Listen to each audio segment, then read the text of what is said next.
ideology and equity ideology, and why the president protected parents' fundamental rights. And lastly, the president believes in fundamental biology. Isn't that something? Which is why he made it the official policy of the United States government that there are only two sexes, male and female. And because men and women are biologically different, President Trump ended the unfair, demeaning practice of forcing women to compete against men in sports and having their private spaces invaded. When President Trump promised a complete restoration of America and the revolution of common sense, he meant it. And over the next 100 days, get ready for historic trade deals, budget deals, and peace deals. For more on President Trump's common sense revolution, I will turn it over to our White House Deputy Chief of Staff for Policy, Stephen Miller. Stephen, thanks for coming in today. Thank you, Caroline. Great to be up here with you, and great to see so many familiar faces I've had a chance to get to know over a number of years as we gather this morning to continue our celebration of President Trump's unprecedented and historic first 100 days in office, what are without doubt the greatest 100 days to begin any American presidency in the history of this nation. This week you've heard about the historic actions President Trump has taken to secure our homeland, to secure our sovereignty, to secure our economy and our supply chains and our industrial base. Today, you're also going to hear from me about what President Trump has done to secure our values, our culture, and our way of life from the unwavering assault from the radical left and the communists and the Democrat Party. One of the most significant crises that President Trump inherited upon taking office was the wave of racial discrimination, so-called diversity, equity, and inclusion policies that have taken over both public sector and private sector entities all across the United States of America. Perhaps the most dramatic example of this is that our air traffic controllers were being hired and promoted based on race and gender, not their ability to conduct our nation's air traffic. I would estimate that probably 90% of Americans would agree with the statement that airline safety should be based on your ability to keep, airline safety jobs should be based on your ability to keep planes landing and taking off and flying safely, not on what demographic box you check. President Trump has ended across the entire federal government all hiring, recruiting, retention, promotion, and training based on race and sex. This includes in our law enforcement agencies. So again, when we took office, even in sensitive law enforcement, national security, and intelligence agencies, we were hiring individuals not on their ability to carry a weapon, not on their ability to keep Americans safe, not on their ability to conduct sensitive intelligence operations, but based upon race and sex. And obviously, that is unacceptable. It's going to be merit-based across the whole federal government.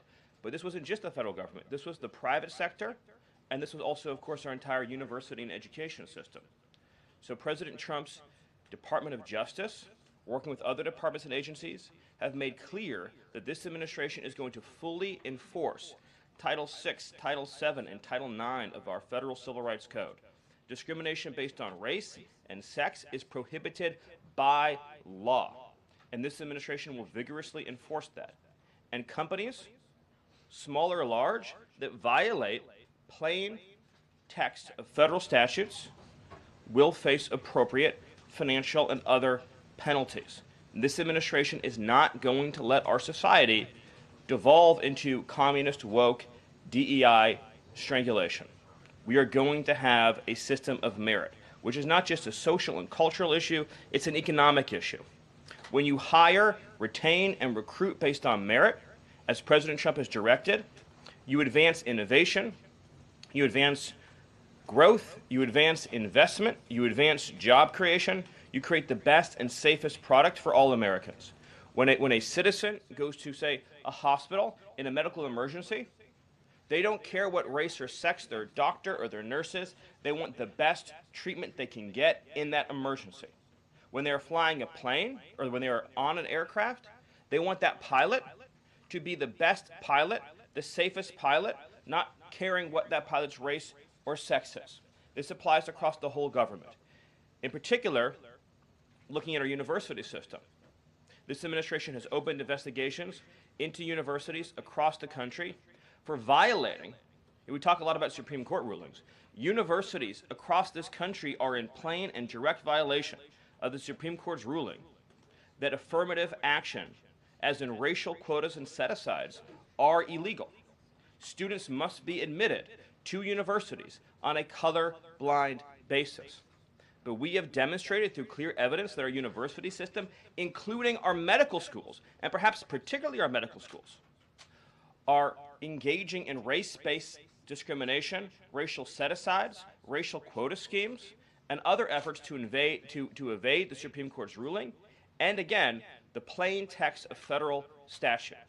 So universities are on notice, and universities are already facing the financial consequences of their noncompliance with federal law. The clearest example that we're all familiar with, of course, being Harvard, which is engaged in repeat, systemic, and sustained violations of federal civil rights law. Another area of civil rights law that we talk about a lot, of course, is Title IX, sex-based discrimination. And this administration ended the Biden administration's policy and the Democrat Party's policy of allowing men into women's sports, men into women's spaces. We are using every single legal and financial tool we have at President Trump's direction to make it clear that schools and universities are and will lose federal funds, as you've seen in Maine, if you allow men to invade women's sports and women's spaces. And this applies to our whole K-12 system. The Department of Justice is also coordinating with state and local law enforcement to fight child abuse in our school systems. It is child abuse to change a child's gender, particularly if you do not inform the parents. In other words, if a 5-year-old or a 6-year-old goes to school, or a 7-year-old goes to school, and the teacher tries to turn the boy into a girl or the girl into a boy, that is child abuse, and this administration is treating that as child abuse, and it is a gross violation of parental rights. This also includes the administration's message to our hospital systems that they cannot and will not be allowed to use taxpayer dollars to perform chemical castrations and sexual mutilations of children. Castration surgeries, castration drugs, sterilization treatments of children are barbaric. They violate all sound medical ethics. They are completely unwarranted. They harm children for life, irreversibly. It is child torture. It is child abuse. It is medical malpractice. And so the Department of Health and Human Services, under the leadership of Bobby Kennedy, as well as the Department of Justice and other departments of this government, are making clear to our medical providers and our hospital systems that you cannot use taxpayer dollars to perform these barbaric procedures on America's children. And HHS has systematically updated and eliminated all of the junk, fake science that was produced under the Biden administration promoting sex changes on children, promoting the idea of sterilizing children. That's been cleaned out, that's been removed, and new guidance is being issued to doctors and hospitals advising them that they cannot perform these horrifying procedures, these irreversible procedures on our nation's children. We are also making clear in our prison system, male prisoners will not be allowed into women's prisons. The Biden administration promoted prison rape by putting men into female prisons. That is obviously insane, cruel, and unacceptable.